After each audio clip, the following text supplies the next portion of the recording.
Hey crew, before we get started today, I wanted to let you know about our Discord. Not like a disagreement between two parties, but our Discord chat. We have a channel called, fittingly enough, Just Enough Trope, that represents all of our network shows here on the Just Enough Trope network. We have people there chatting about movies and comics, TV shows, and Star Trek, video games, and more. If you're a Discord user, we'd love to have you come chat with us. I'll leave an invite link in the show notes for this show, so click on that, introduce yourself, and get chatting. On the show today, I'm talking with Mike Collins. He's an illustrator, a writer, and a storyboard artist who is immensely accomplished and immensely fun to talk to. We had a great talk about this episode, our first episode of Discovery that we're covering on the show, so I'm excited about that. Sorry the show is a little late, but this is actually a last-minute sort of replacement. I wanted to make sure that Discovery was represented immediately, and I had such fun talking to Mike that I wanted to push this right into the rotation. So we'll be back next week to talk about something else. And with that, let's get underway. It's worked so far, but we're not out yet. I wanna know what you're thinking. There are some things you can't hide. I wanna know what you're feeling. Tell me what's on your mind.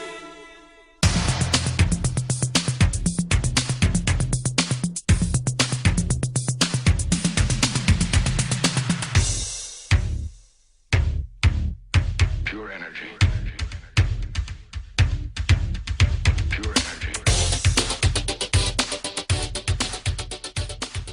Hailing frequencies open, and welcome to Enterprising Individuals, the Star Trek discussion podcast that boldly goes into excruciating detail about the series, characters, and stories of the Star Trek universe.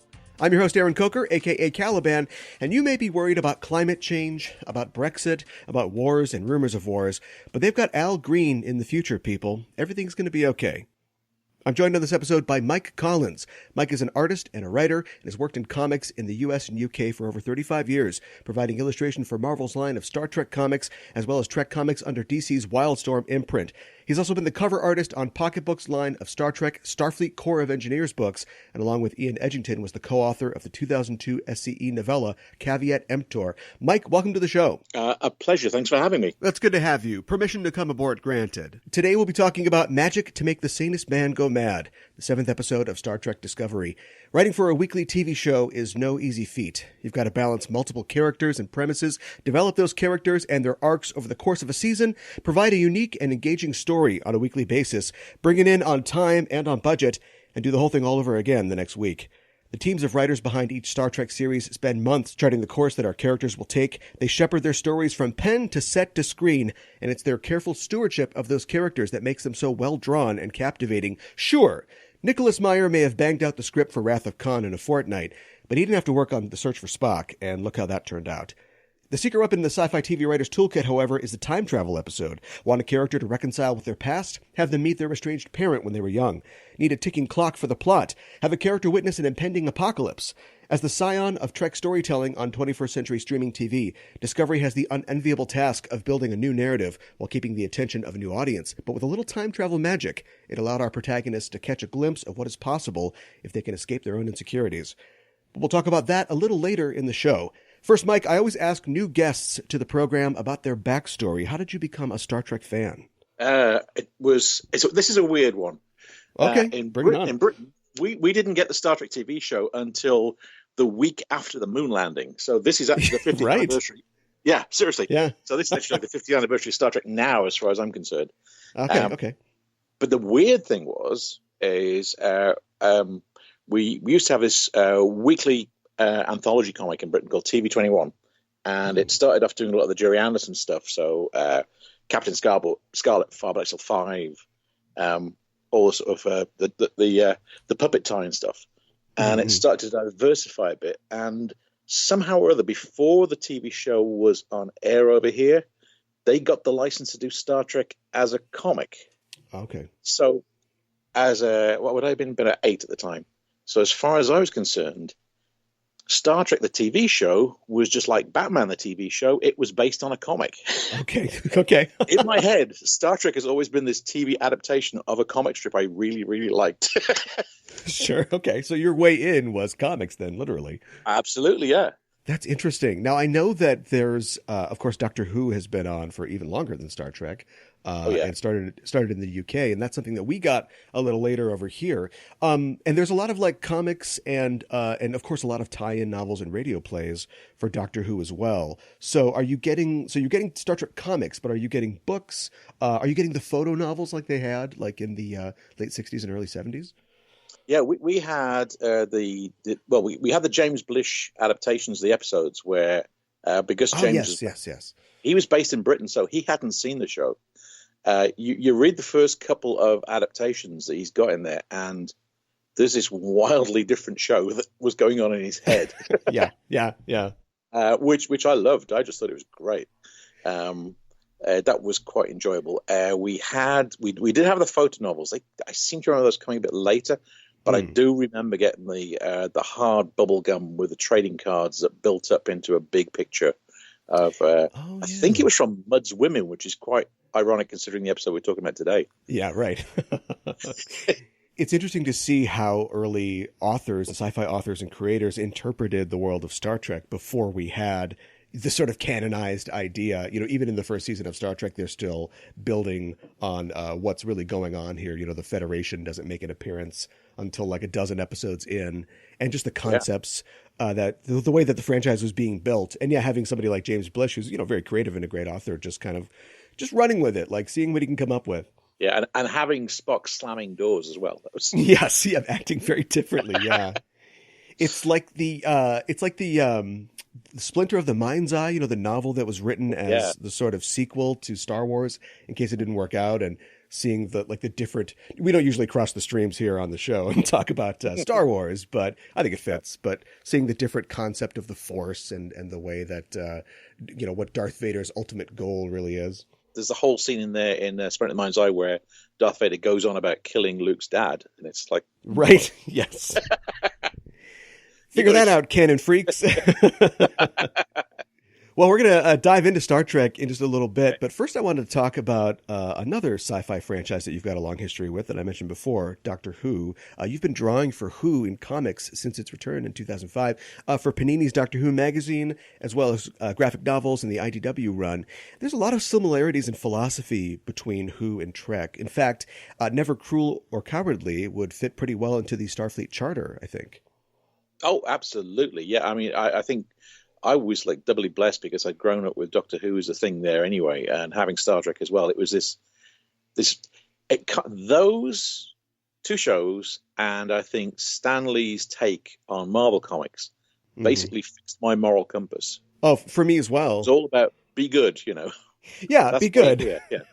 And also, being good is really complicated. Yeah. It's never as easy as just be good. Those words, Never Cruel or Cowardly, of course, originated from Who writer and script editor Terrence Dicks, who we lost just this last week. Yeah, he was a pillar of the franchise. Did you know Terrence?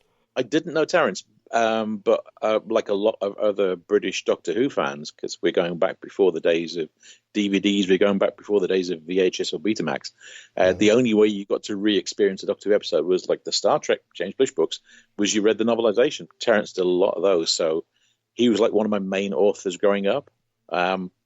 Quite recently, I got to illustrate, there's a new collection of Doctor Who stories coming out. It's in October or November. This is from Target Books? Yeah, it's a series of short stories, and each one takes place either before or after or during a TV adventure. And I got to illustrate each of the stories in the book. And one of the stories is written by Terrence. That's really great. It's like, for me, that was like, that thing where you're a kid again, because it was me reading a Terrence Dicks Doctor Who story, and I get to illustrate it. Yeah, and I thought, right, I've got to meet the guy some point and just say, what a thrill.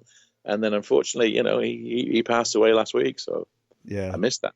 Yeah, I'll have a link in the show notes where listeners can pre-order that book from Target Books if they want to. I was talking to author Una McCormick on a previous show about how she grew up, enjoying all these same things, Doctor Who and Star Trek and Blake Seven. And now, she gets to write Star Trek novels and write Blake Seven audio dramas, and put words in the mouth of Avon. It's just like a weird, surreal experience for her. It really is. I mean, what's great is that we do have this thing now where a lot of people are working on these properties are big fans. Yeah.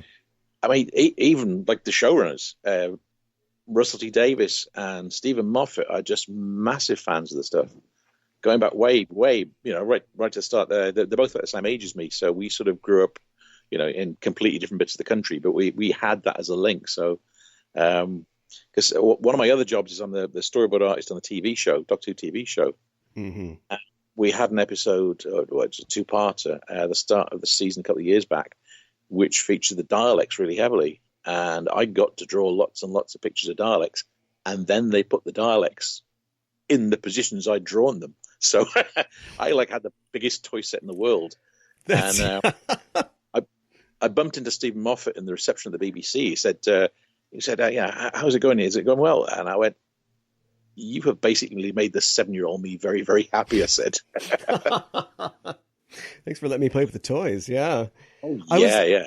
You mentioned that they were big fans, and I'm trying to imagine, I'm sure it happens in TV, but who isn't a fan of Doctor Who that would end up working on Doctor Who? You know what I mean?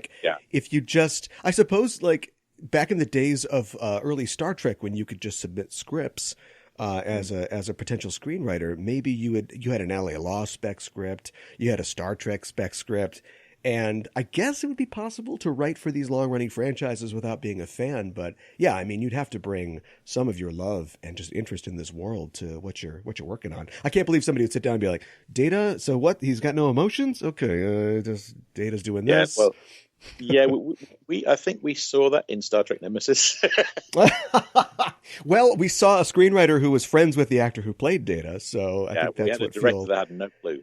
Yeah, right.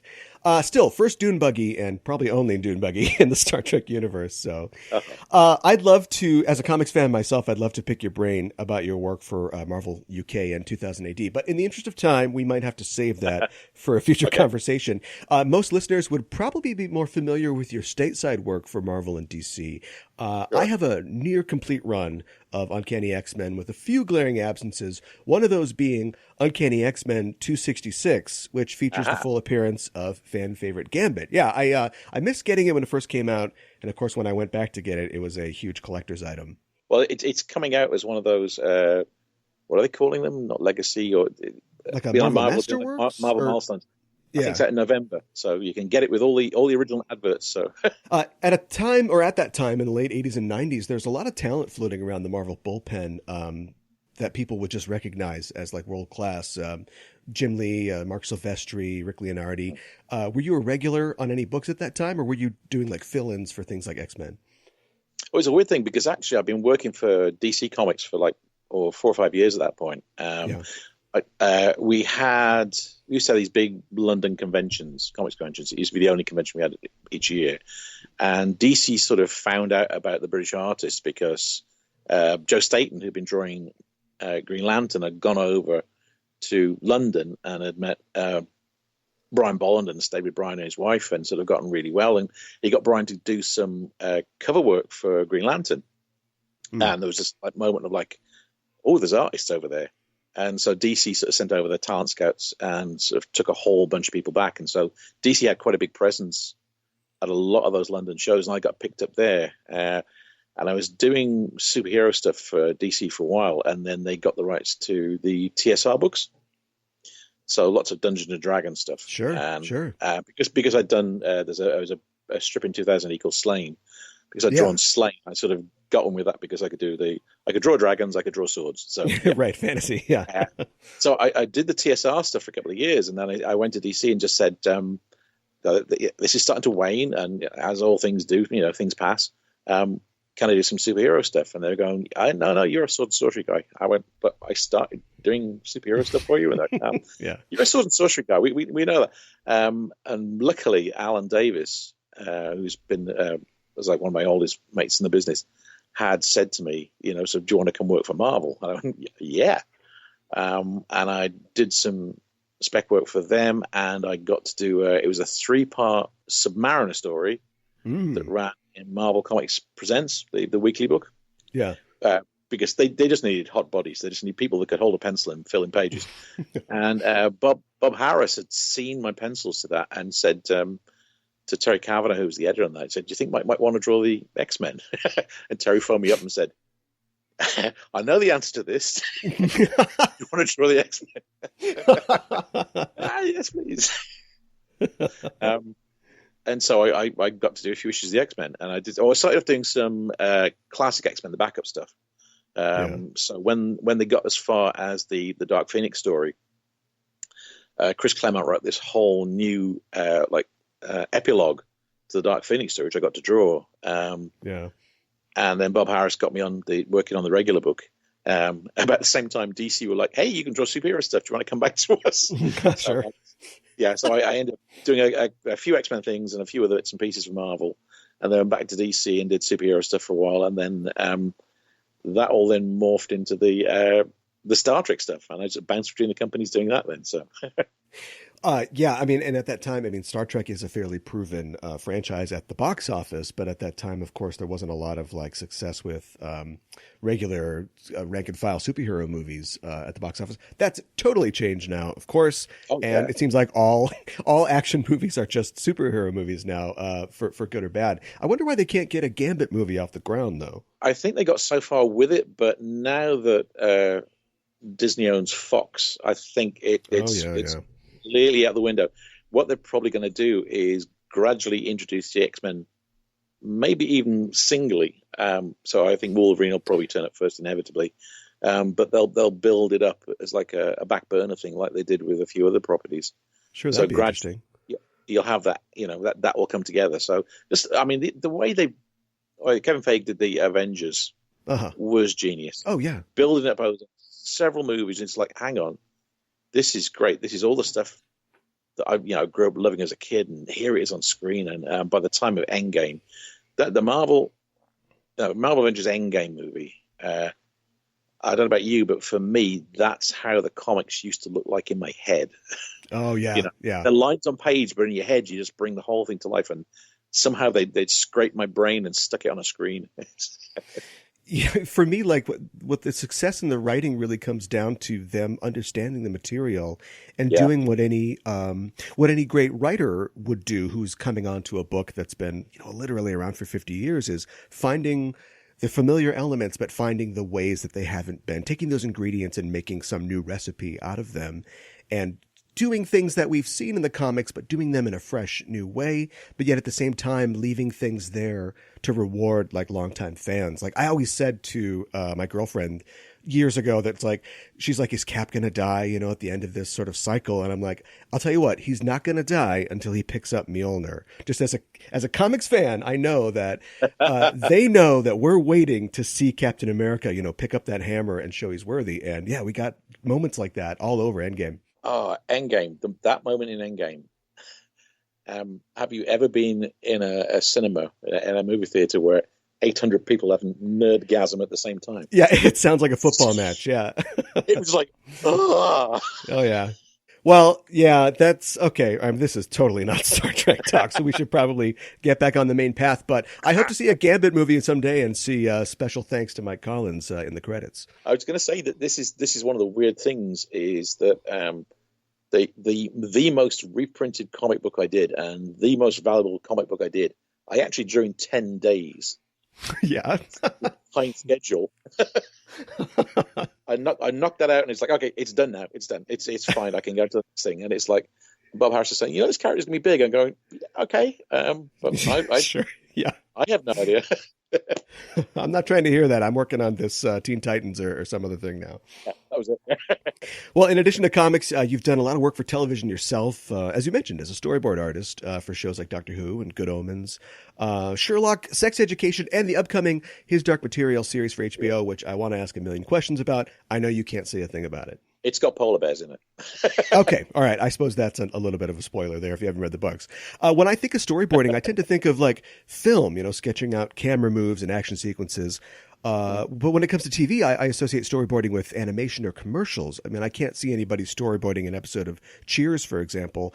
Is the more epic and cinematic nature of recent TV series leading to a greater need for storyboarding on TV? Absolutely the case. And particularly in shows like Doctor Who, because there's a lot of VFX, there's a lot of practical effects. Like there's certain episodes on Doctor Who where we have a lot of explosions. So Danny Hargreaves is the guy that blows everything up for BBC. He's great at that. But the directors want to know that they can put the actors in a place where they don't get blown up. So I'll sit down with the director and we'll sort of work out how to block out a scene. The one show I worked on for Amazon, a show called Nightfall, which is about the Knights Templar. And that ended up getting filmed out in Prague. And one of the important things about having storyboards on that, I mean, one, because you've got armies fighting, you've got people with swords swinging all over the place. But because it was in Prague, most of the crew didn't speak English. So if I could sit down with the director and we could work out images, he could just show them, distribute the crew. So they knew how things were going to look. Sure. And That's that was interesting. that cut through a lot of and this is going to happen. They go, what's going to happen? Translate to 3 different languages. Right. And for something like Sherlock, certainly, I mean, there's a lot of information that's being communicated non-verbally with like on-screen text and Sherlock vision. We see him computing and analyzing his environment. Is that part of your storyboards as well? The Sherlock I worked on was The Impossible Bride, the one that was set in Victorian times. Oh, right. Okay. One of the things with the boarding I did on that was mainly the Reichbach Falls sequence, because you've got actors on a very narrow ledge. Yeah. And again, it's effect stuff. So you've got to make sure that they're in the right places and you can map it all out so that it'll all work. And I also did the revised, they did like a Victorian version of the credits. I did all the storyboards for that. Oh, cool. Because again, images going very, very quickly. Yeah. So it's more that sort of stuff. Some shows like, say, His Dark Materials. I mean, you know the book, so you know that everybody in the story has like a familiar. Yeah. So we have to design shots in such a way that you've got the actors and you've got where the CG stuff's going to be at the same time. Yeah, so they're included. Yeah. Yeah, so that was quite fiddly. It's a whole new world on TV. Yeah, it really is. I'm exercising a bit of captain's prerogative today. When we initially contacted you about being on the show, you suggested that we could talk about Discovery, and I immediately thought we have to talk about Magic to Make the Sanest Man Go Mad. Everybody that I talk to says that that's their favorite first season episode of Discovery. Why do you think that it got such a positive response from the fans? I'll tell you why. Simply because it's the first episode that felt like a Star Trek episode. Up to that point, I mean, I loved Discovery right from the off, but it was like this different beast because it was serialized TV rather than episodic TV. It was dark, it was uncomfortable, and then suddenly this episode comes along, and it's like, hang on, what? This feels like it's something I remember, and I'm sure there's more of Alexander Courage's music in there as well than normally. And the whole setup of the thing where it's like, you've got to interact with the crew and you've got the sequence in the party and everything. It's like, okay, this is people enjoying themselves on the show at last. And what I like about the episode is the way it sort of calls back to various different things, because it's not, because cause and effect is one they always refer to because it's the same action repeats all the way through the story. Yeah. When it starts off, if you don't know that it's a time travel episode, the first event in that story is finding this space whale, and you think it's Tin Man from Next Generation. And you think, right. That story, and then it suddenly flips within 2 scenes. It's flipped, and you go, "Hang on, what's going on here? Who's this guy in the Donnie Darko outfit? What's happening?" Yeah, taking those, it's like the comic book movies, taking those elements that are familiar, but then trying to introduce them in new, interesting ways. And it wasn't until I watched it again today, in advance of us talking, that I'd forgotten that the music that's playing at the party is staying alive. It's all about them dying continuously. Right, yeah. It itself is a remix because it's a 1990s rap version of the song, so it's a remix itself. I'm glad that we finally get to talk about Discovery on the podcast. This is the first time we've covered Discovery. As you can probably guess, we've covered a ton of TNG and DS9 and everything else. And I'm excited to finally get Disco represented on the show to get a chance to dig into it as a series. And it stands at an interesting point in Trek history as the first new series on TV since the end of Enterprise in 2005. Discovery's it's a well-made show. There's some fans though who aren't as receptive to a new addition to the Trek franchise. And as a Doctor Who fan, I'm sure you remember the dark times between the last Seventh Doctor serial and the debut of the new series of Who in 2005. And I'm sure there's some Doctor Who diehards who didn't like the new franchise. Oh yeah, the people that were just completely turned off by it. The idea that you got the companion. I mean, who should we pick for the new companion? Oh, right. let's get somebody that's had a couple of pop hits. And you go, why would you do that? Yeah. Some people are really offended by it, but Billie Piper is magnificent. Oh, she's great. Yeah.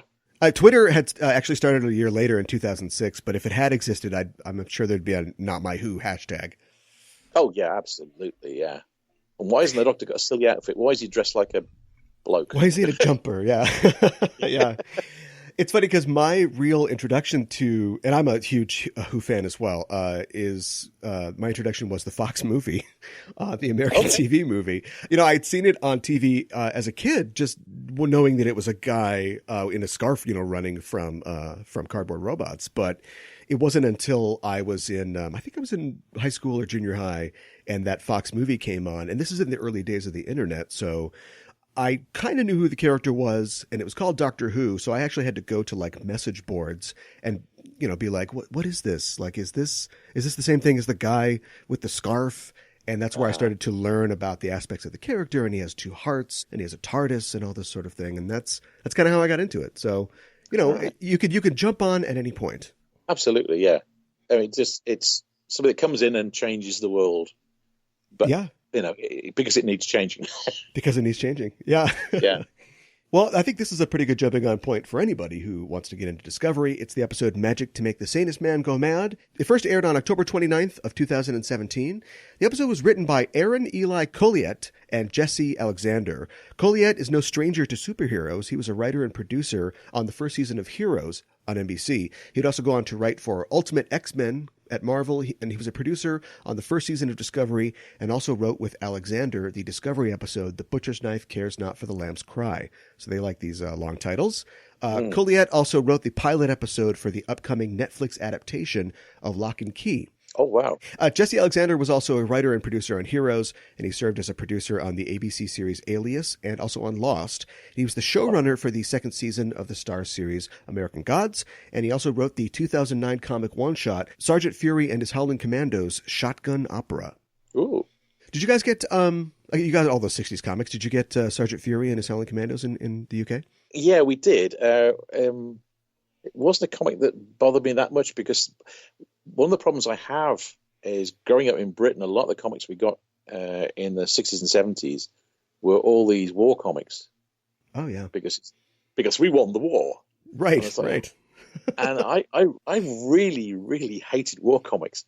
So I missed out on reading Sergeant Rock. I missed out on reading Sergeant Fury because as far as I'm concerned, they were going to be exactly the same. And I've regretted it, and I've gone back and particularly Sergeant Rock. Oh, my God. Yeah. Brilliant script, brilliant artwork, and so I've discovered them, later on.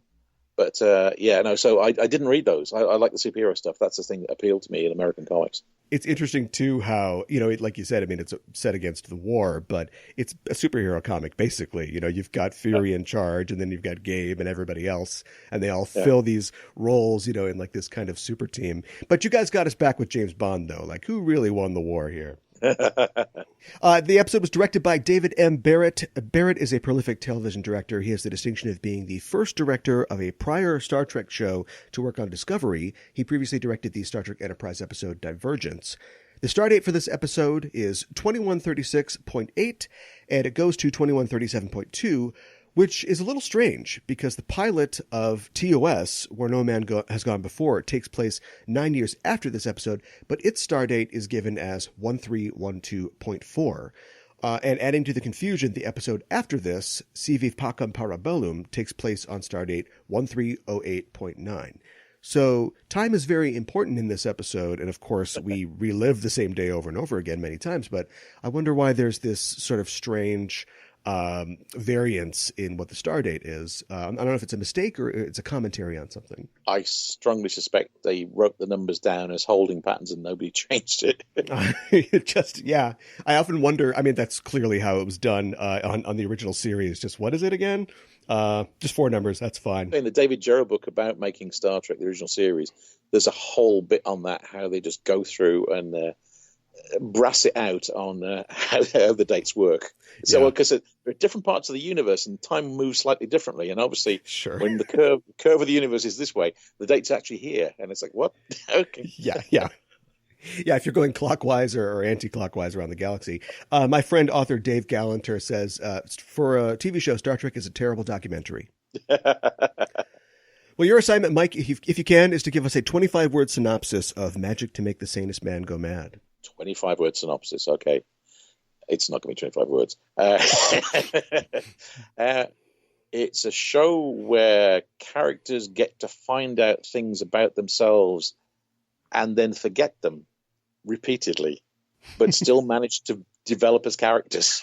That's absolutely really the core of the story. Yeah, that's what it is. And if I just repeat that in the loop here 25 times, I think that'll probably give people the idea. That's very succinct, and it focuses on character and not plot, and I think that's great. Here's some interesting facts from the memory banks about this episode. The title of the episode comes from a passage in the Iliad, Book 14 of the Iliad. It's a reference to the girdle or band of Aphrodite, which possesses the titular magic to make the sanest man go mad. In the story, Aphrodite gives it to Hera to aid in her seducing Zeus as a distraction so Poseidon and the other gods can aid the Greeks in their war against the Trojans. This is actually the first episode of Star Trek since Encounter at Farpoint that doesn't have a teaser scene. It just starts with a previously on, and the following episode, Parabellum, also has no teaser.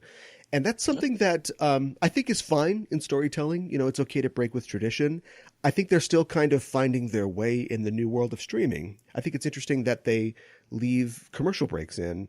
Of course, depending on what where you're seeing it, you know, or what kind of subscription you have to CBS All Access, you may be seeing commercials, but the length of episodes vary greatly as well.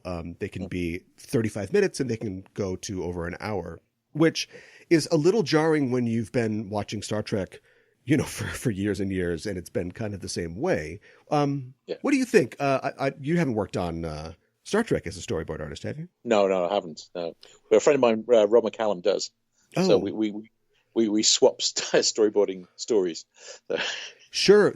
So does it start then at the script? Like when they come to you, are they just giving you a script and it's X amount of pages? Or in the storyboarding process, or do you get to the point where it's like, well, clearly this is going to be more than your usual, like 42, 44 minutes? You tend to get... you get a draft of the script, and at that point, with all TV scripts, it's probably the third or fourth draft. Mm-hmm. What I tend to do, and I think Rob does as well, you sit down with the director, and the director goes, "Okay, I need this, and this storyboarded because, again, it's because of effects or what have you." Yeah.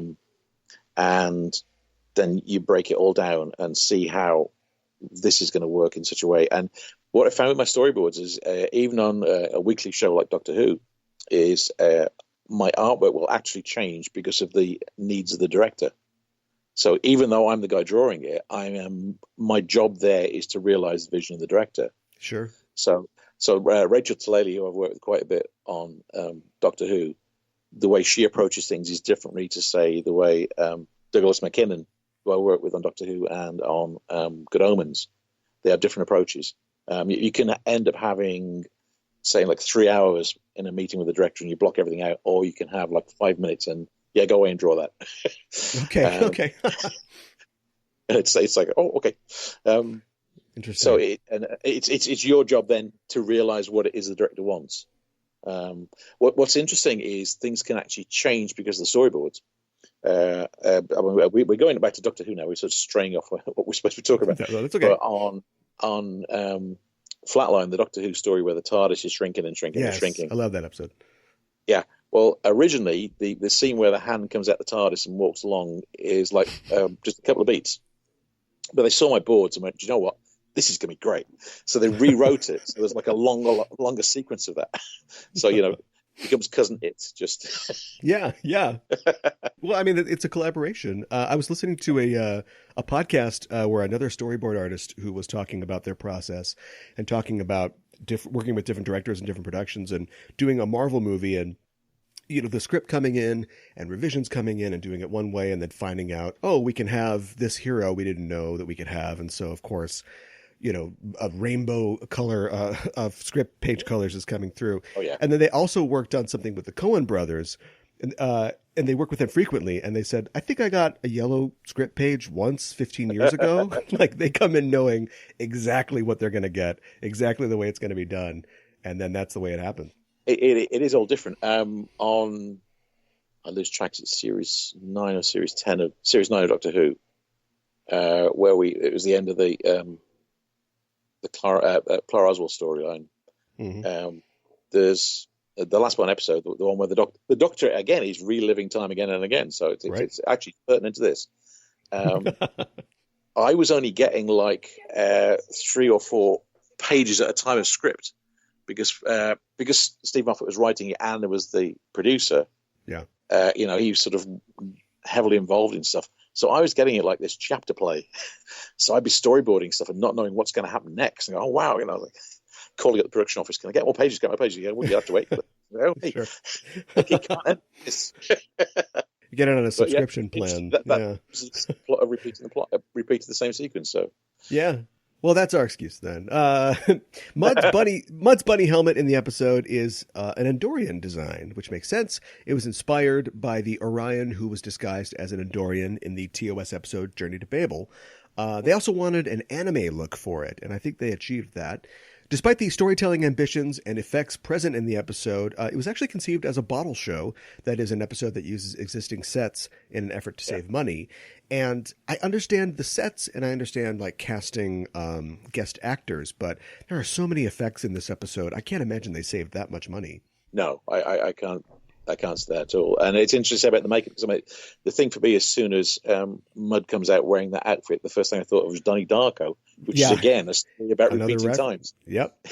Yeah, this episode is chock full of those references. Well, despite the money that they saved and the effects, when it comes to practical actors, of course, you have to do the work. And the party scene was very time intensive and took 4 days to film.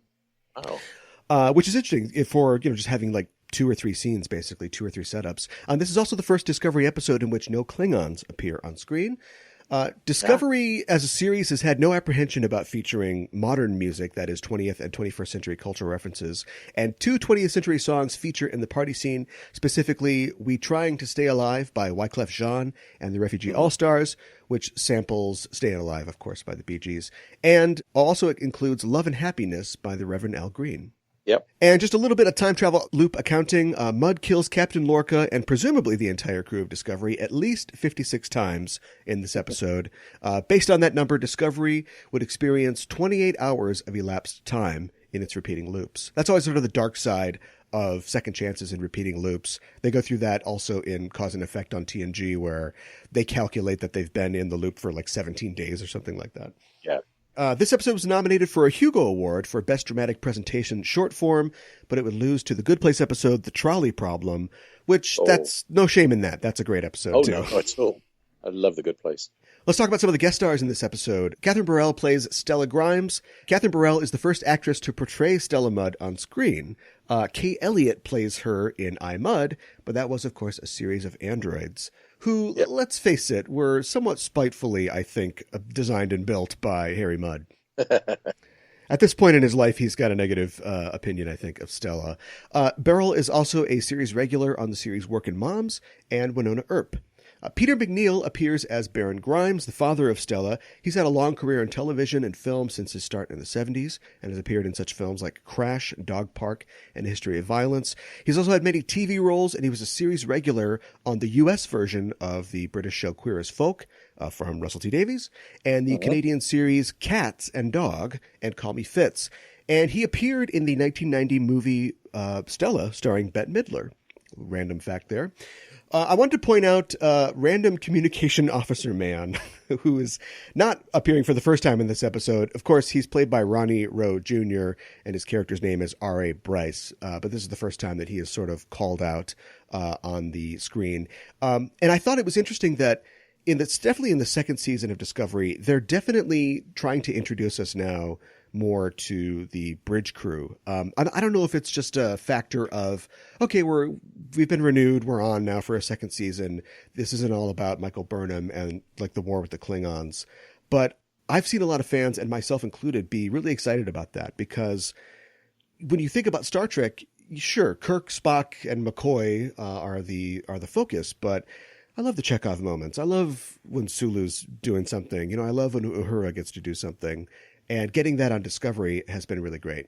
I kind of see what they were going for in the first series. In the first series, they were saying, this is a tight crew. You've got this really sort of hard-ass captain, and he just runs this ship like a machine.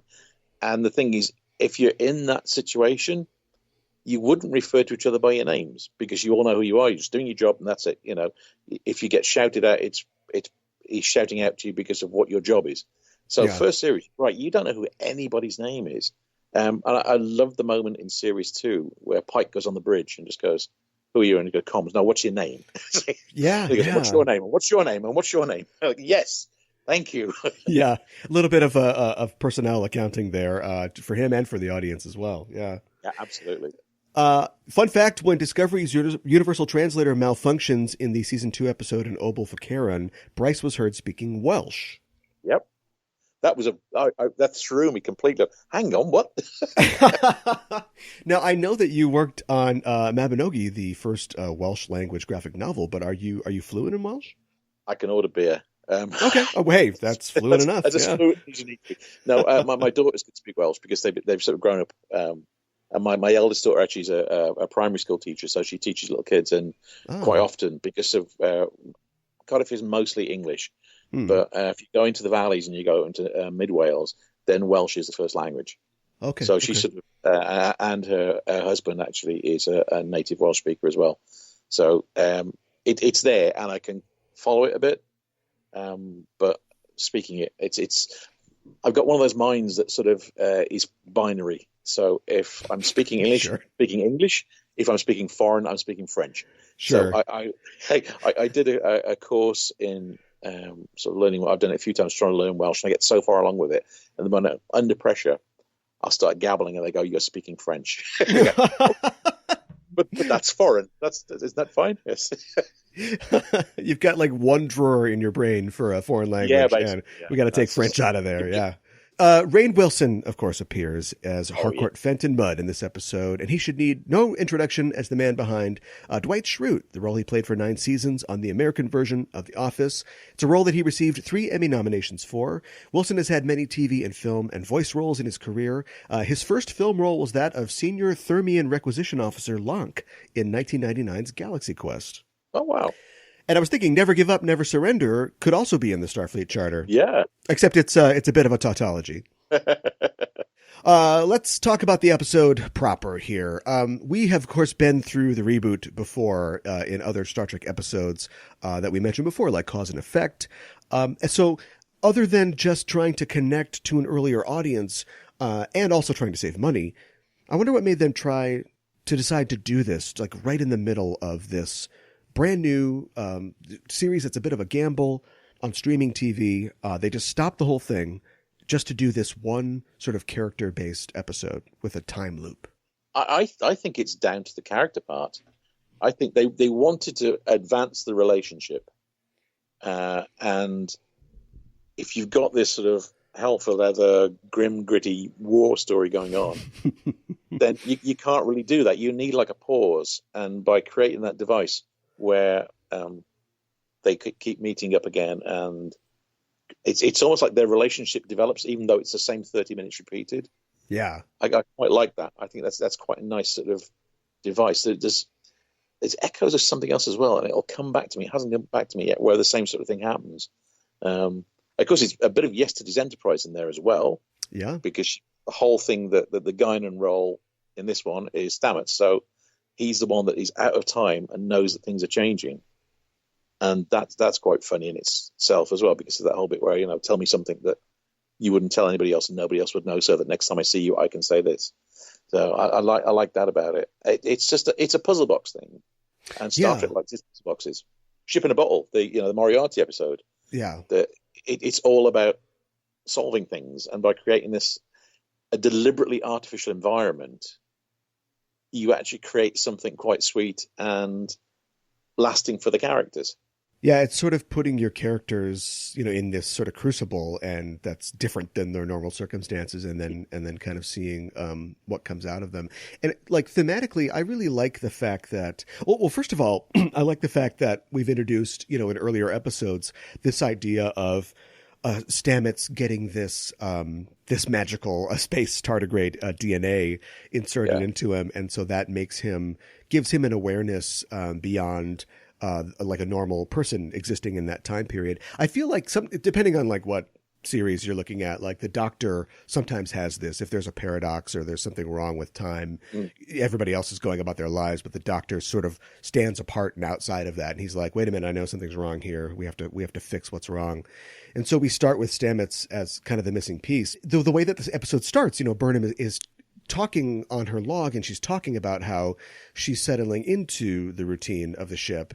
And part of it is that's good because she's integrating now, because she was an outcast before. But it also sort of suggests that she feels sort of locked into this, and that she's met this guy that she likes, and she's starting to get acceptance and friends. But how am I going to get past my history as Michael Burnham, the first mutineer in Starfleet? And the answer is a spaceship stuck inside of a whale and a guy with a time crystal in a Donnie Darko costume, and then run that about 300 times, and then that's how we're going to get through this here. It's like what Buffy used to do, where they'd have a musical episode that actually advanced the story. Even though in itself it was a standalone episode, you couldn't progress through that series without watching that episode.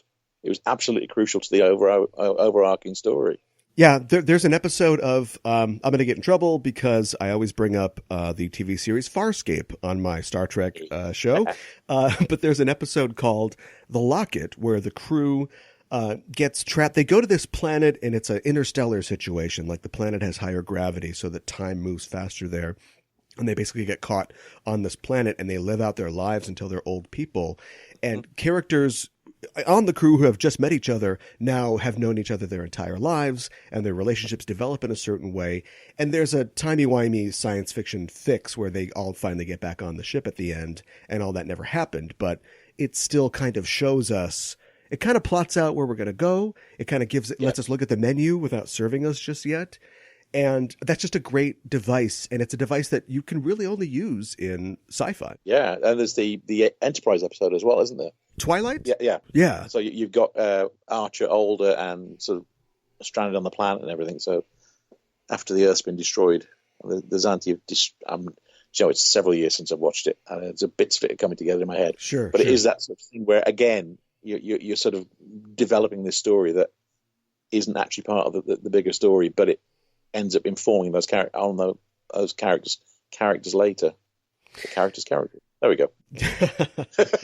I'm not sure which I like more. The idea that it all resets, but there's some piece there still that they remember, thanks to Stamets or whoever, or that they never really do. Like the way that yesterday's Enterprise happens. There's this Sturm and Drang, and there's this war, and there's these great sacrifices and pathos, and then they fly the Enterprise see through the thing, and then suddenly it's like, what was that? Oh, we just saw a little blip on the scanner. Okay, we'll keep flying. So what were you telling me about your weekend on Risa, Will? Like, they forget all about this amazing thing that happened. It's sort of tragic, but it's... Yeah, and then when Tasha Yar's daughter turns up, it's like, what? Yeah, then it all comes out in the wash. Yeah. I also like that the titular magic in this episode is love, really. Like, it's love in... the Iliad, or at least lust, and it is kind of love in this, like love and this secret, that pain that Burnham isn't hiding, that she shares with Stamets, is kind of the answer. Like, being open is the answer, and all Mudd wants to do is destroy and just reave, and the fact that this emotionless woman who is trying to deal with that does harbor this this desire to be loved, like that's what gets them out of it. You know, it's the complete opposite of like Interstellar, for instance. Interstellar plays the subtext. A character tells you love is the most powerful thing in the universe. And then we see, you know, Matthew McConaughey save humanity with love. But it's just this sort of giving up this almost Greek sacrifice of sort of sacrificing something and then that allowing, you know, the God to come down and save us all. Yeah, and interestingly enough, sort of following on from what you're saying there, you've actually got the reverse of that in Mudd's vocalized justification for what he's doing. Right. The bit about, you know, this woman that I love. Yes. And that whole thing is just a complete ploy. And then and he won't shut up about it at the end of it. So yeah. Yeah. Yeah, that's a great inversion there. Star Trek might have had more time travel than Doctor Who. Star Trek loves using time travel. Sometimes a little too much, I think. What do you think about the use of time travel in non-Doctor Who sci-fi? Do you think that gets overused, or you think that it can be used judiciously, like just at the right time? At the right time, yeah. Well, there you go. Yeah, it's funny because Deep Space Nine is now on Netflix over here, and I've been dipping into it, just thinking, oh, I remember that episode, wherever. And I watched about 7 or 8 episodes out of sequence. I suddenly thought, I've watched all the time travel episodes. Oh. So, okay, so I've done Past Tense, and I've done Trials and Tribulations. I was going through all these, hang on, you know, and Little Green Men and everything. And it's just like, those are the ones I picked out because I start, you say, absolutely right. It's a major part of Star Trek. Time travel is such a big part of all those stories. And like the most popular Star Trek movie is still Star Trek IV, where they go back and save the whales. That's right. And of course, the First Contact, they go back and they meet, they meet the Vulcans for the first time. So, and and the character parts are the best part of that too. Like seeing that Zefram Cochrane wasn't this gigantic hero that we imagine him to be. He's got feet of clay and he's just a normal person. Although how that Zefram Cochrane becomes the one that they meet in original series, I still don't know. Yeah, the DS9 episode that I think of is Children of Time. That's sort of similar to this. And when they go to the planet, you know, with the descendants of the Defiant crew, and it's that same sort of sacrifice where I love their decision because you'd think, all right, we kind of know what's going to happen. Like in an episode like this, you can't have this go on. We know TV has contracts, and so these characters aren't going anywhere. And there's no way we can have a planet that has 200 years of descendants of the Defiant crew. So they're going to disappear somehow.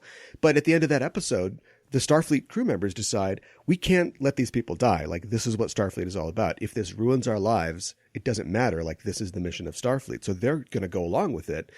But I can't remember what happens. I think the Odo of their time like sabotages it or something like that. So they get sent back against their will. Yeah. But it's that same thing where you get to see how things could progress and probably will progress. And then also you get this sense of sacrifice and loss. And there's I must admit, Voyager is still, I think, the weakest series. But the episode where you've got the 2 versions of Voyager, and all the way through, you're like, there's one that's getting smashed to pieces and everybody's bleeding and there's fires everywhere, and there's one where it's like just as you always see Voyager, which looks like a mid-price hotel with a. And it's like, but that's the one that dies, and the one that's all messed up comes out as being ours. Like, wow, I thought that was a really bold choice on their part there. I think my favorite of the time travel stories on DS9 is still A Visitor. Seeing Jake growing older, I just love that because he's still got that there. It's still part of his life afterwards. So Harry Mudd, of course, is in this episode. It was, I think, probably a no-brainer choice when you're rooting around in this era of Trek, looking for familiar characters that you can bring in. But they could have done it a lot worse, I think. I really enjoy this version of Mudd, and I think that Rainn Wilson when you watch him play Dwight on The Office, you don't think that he's going to bring this sort of operatic, hardcore Fenton Mudd to the screen of Discovery, but he really nails it. I was really surprised when they said when they cast him as Mudd. Really? Because that doesn't. Yeah. Yeah, which is the best kind of bear, a water bear. Yeah, I love the short trek that he did. I thought that was fantastic. Yeah. Oh, could have watched 2 hours of that. And it's fun to see. I love it when they bring a character like, I think James Frain is killing it as Sarek, but you can really see his. You can see Leonard Sarek in his Sarek. I love it when they bring a character on earlier and you go, how does this guy become that guy? Because I think you could definitely see it happen. But this mud is different. This mud's got a little gravel in it. Yeah, he's a different kind of person. He's not the sort of petty criminal that we see later on. And you can get into the ethics of time travel, I think, as well, in that he commits, 5,000 conservatively murders over the course of all these loops. And of course, the last, maybe his thing is we learn that he has done this before when he robbed a Beta Z bank.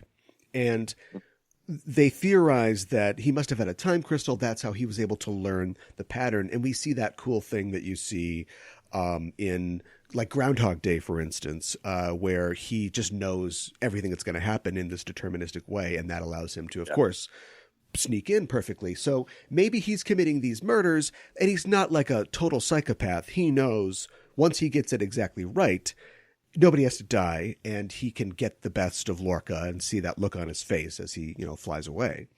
Yeah, I'm hoping. Otherwise, this guy's a terrible person. No, it creates a very interesting sort of philosophical thing, doesn't it? That if they're going to come back, have they really died? Have I really killed anybody? Yeah. Yeah. They say he's mad, but he says, of course, he's mud. Yeah. I also really liked.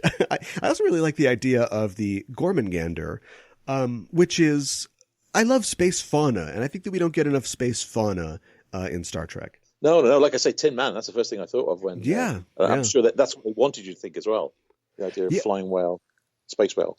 Yeah. I hope that they return someday. Yeah.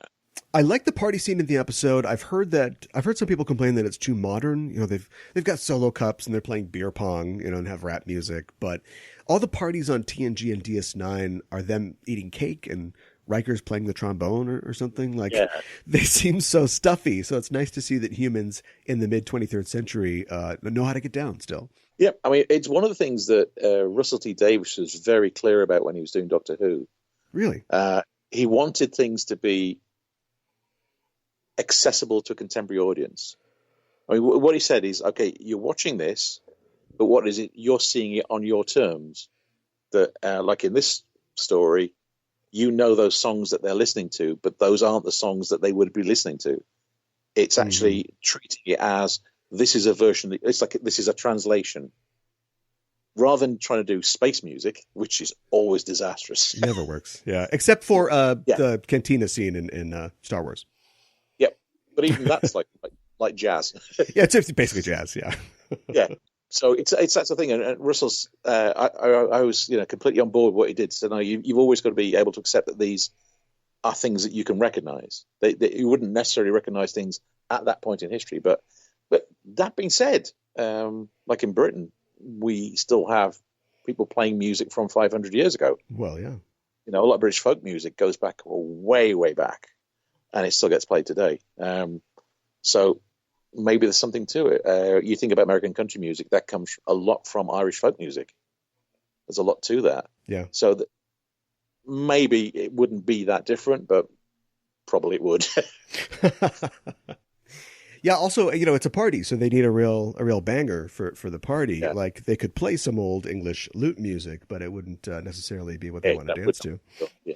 I love in that Doctor Who episode. I think it's called "The End of the World," where they want to commemorate the destruction of the Earth, so they're going to play a classic Earth song, and it's "Toxic" by Britney Spears. So. Yep. Yeah, and also the thing about the party sequence at the start, and as it bounces through it. That seems to be a lot of handheld camera in that as well. It's suddenly like, whoa, I'm watching Star Trek, but this is a lot more naturalistic, and it's like, oh, okay. So it takes you by surprise a little bit. Yeah. Because you used to formal setups of shots, and then later on, obviously, when we get into the action, we go back to the framing that we used to. I was going to ask you as we get near the end of the show here. You'd mentioned before Picard. I wanted to know what you thought about the idea of Picard and some of the shows that are coming up for Star Trek, like Section 31 and Lower Decks. Picard is just oh wow! Thumbs up. I just heard when they said, "Oh, we're going to do a series with Picard," I thought, "Oh, really?" Because he's going to be on his own, or is some of the crew going to be back, and is it going to be one of these sort of like reunion shows, and it can be nostalgia. I wasn't sure, and then that trailer. Oh my god! I don't know how many times I've watched that trailer. Yeah, there's so many beats in that. Watching things about it, thinking I got theories about when we see Data in there that there's issues about that, and that they haven't addressed yet. And you can see though that there's a through line to it, and you can see Patrick Stewart like acting his age. He's not trying to be the young hero. He's not trying to be the sort of this is somebody that's gone through a lot in his life, and at a certain point things have been so bad that he just stepped away, and now been called back in it. It looks fantastic. It really does. I think I've said this on the show before, but one of the things that it just seems like a no-brainer, and I'm glad that they did, is that sure, it's a sequel series to TNG in a way, in that it has and stars Jean-Luc Picard, but it's the first look that we're getting. It's the first vision of the future of the future that we're seeing. Yeah. So it's really a sequel series to everything, Voyager, DS9, everything from that time. And it looks like they're leaning into that because, of course, we've seen 7 of 9, and I'm sure we'll see other familiar things revisiting that world. Rob Picardo's turning up in, isn't he? He said he's in it. So that's what we've heard. Mm-hmm. That'd be great. Another show that is not going to be revisiting a world, it's going to be going in a whole new direction, is Section 31. What do you think about the idea of a Section 31 show starring Mira Georgiou? She's just wonderful. She's so fantastic. She's great. But isn't she? But the thing is, isn't she on Discovery when it goes to the future? I thought that too. So clearly, either she found a way off, or we're going to have to deal with her finding a way back. She is the devious Mira Georgiou, so I just figure she's got a time crystal in her back pocket. She just hops in that angel thing, and she's like, good luck, guys. Just heads back to the 23rd century. I'd loved if they'd done it with Bashir, though. That would have been... Sure. I could have watched a series of that. Alexander Siddig's secret agent, Julian Bashir. With the success of... I'm just assuming the success of Picard, there's no reason that they just couldn't greenlight another sequel series, which is like an older Bashir, maybe as old as he is, or age him up a little, and he's the spy man. It's the George Smiley version of Bashir. Oh. And so he's recounting all of his exploits as a younger Bashir, played by a different actor, doing all these Section 31 things. Oh, absolutely. Yeah, I got to cut that out. I'm gonna pitch that. Oh, yeah. There's the cartoon as well, isn't there? Lower Decks one. Yeah, that looks interesting. I'm up for that. I've only seen like the model sheet, so I'm intrigued to see how it works as a show. Yeah, I'm up for something that is just spitballing. It has no legacy to maintain. I just can't imagine the pressure on people like Michael Chabon and the writers on Picard. But it's just like, let's just riff. Let's just see where we can go. Star Wars has been very good at this, doing like comedic versions of, Twi'leks and stuff on Robot Chicken, just taking this established world and just spinning out something fun. And so I'm glad that Star Trek's finally getting a chance to do that officially. Yeah. As we get to the very end here, is there anything that there's left unsaid about the episode that you wanted to mention still? How much fun Jason Isaacs has in this episode. Dying. Yeah, absolutely. I love how we really see, at this time we didn't know if he was a good guy or a bad guy, but we definitely know that he is not a details guy. So I love when they're talking about the whale and he's just like, yeah, I don't care. Have fun. Just go take care of the whale, whatever. The many deaths of...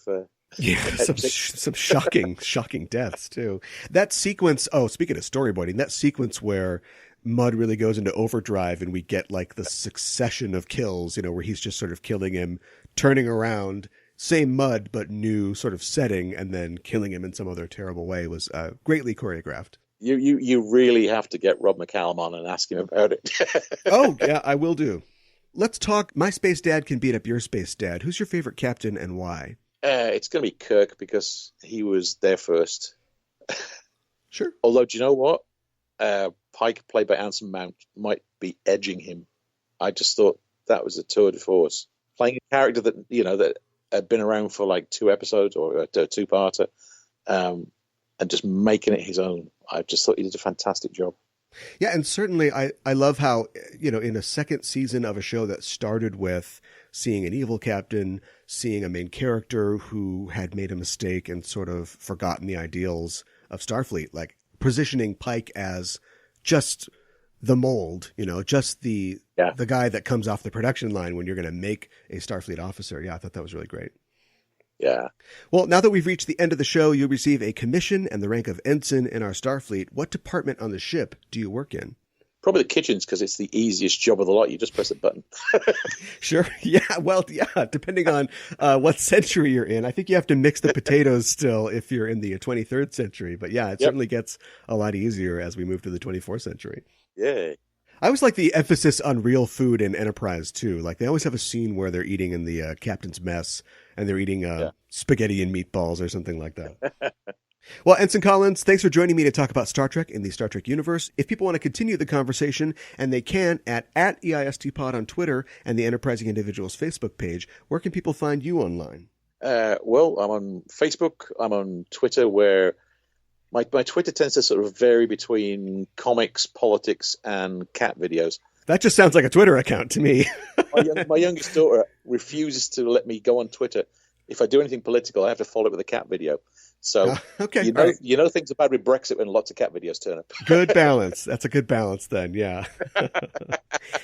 I wanted to remind listeners that we have a separate podcast about Star Trek Discovery called Discoverage, where I and my co-host Ella Pearson discuss every episode of Star Trek Discovery immediately after it airs on CBS All Access. We go live just minutes after the episode debuts, and we talk with special guests about that night's episode. You can find that show on our usual show feed or find out more by going to enterprisingindividuals.com. Mike, do you have any work coming up that listeners should keep an eye out for?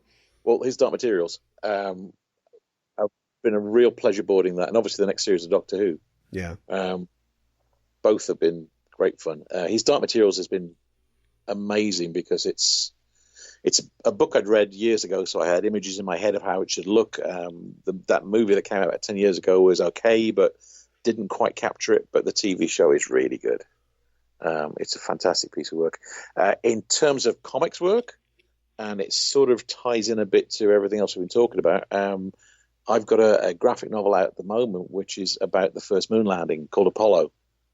It's written by Chris Baker and Matt Fitch, and they have done a fantastic script on that. They actually came up to me at a comics convention in London, and they said, can you give us some advice on, can you read our script and give us some feedback? Because we're trying to sell this as a story. We're trying to get a publisher interested in it. And I sat down and read the script. I went, guys, I'm drawing this. Here's your feedback. You need an artist, me. Yeah. It's brilliant because it manages to do and it's done. It's heavily researched, and it tells the Apollo 11 mission from blast off to splashdown. But what they do, which I think is fantastic, is they manage to get in the lives of the astronauts. They manage to get America at the time, so Nixon's quite a major character in the story. There's sequences in the Vietnam War.